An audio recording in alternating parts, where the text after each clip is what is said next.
Je vais prendre votre dossier, mettez-vous à l'aise, je vous en prie. La première chute de cheveux, c'est son coiffeur qui lui fait remarquer. David a alors une quinzaine d'années. Ses cheveux sont fins, clairsemés. Il prend conscience que la calvitie le guette. Est-ce que dans la famille, vous avez des gens qui perdent leurs cheveux, des chauves, votre père, votre grand-père? Oui. D'accord.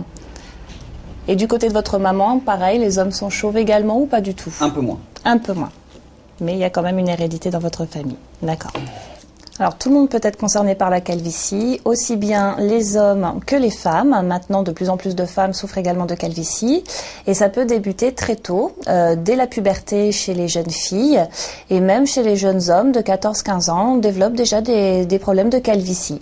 J'ai déjà eu le crâne rasé et je trouve que je me préfère avec des cheveux que sans. Comme je sais que le résultat final c'est sans, donc autant les garder le plus longtemps possible, si c'est possible. Donc là je vais vous faire un petit test à la traction. C'est simplement, je vais prendre une petite mèche de cheveux entre mon pouce et mon index que je vais tirer pour voir ce qui vient naturellement. Je prends une petite mèche comme ceci et je tire. Voilà, il y a un cheveu qui vient, un seul cheveu, bon c'est tout à fait normal. Donc on considère que le test à la traction est négatif. David va maintenant faire un trichogramme. Cet examen des racines permet de comprendre pourquoi il perd ses cheveux et surtout de savoir combien il en perd. Pour commencer l'examen, la technicienne détermine 3 zones les plus clairsemées. Elle prélève chaque fois une petite mèche. Je vais clipper les cheveux dans la pince.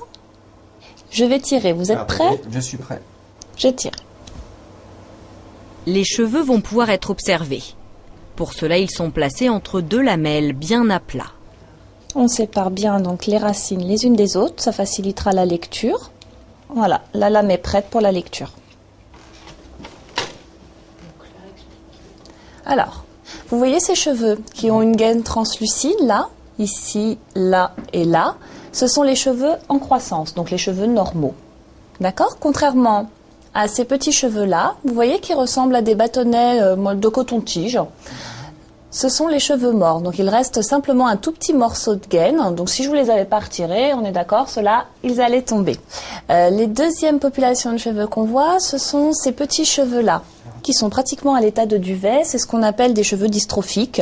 On en a tous une certaine proportion qui est normalement de 2 à 4%. Quand on a beaucoup de cheveux dystrophiques, c'est un bon signe de calvitie.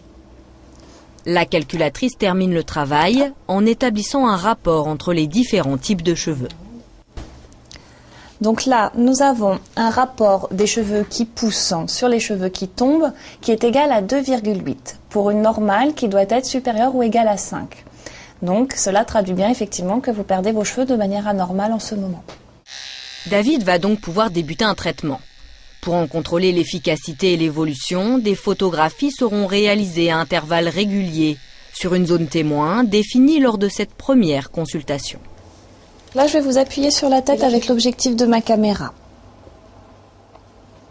Donc là, vos cheveux sont grossis 20 fois.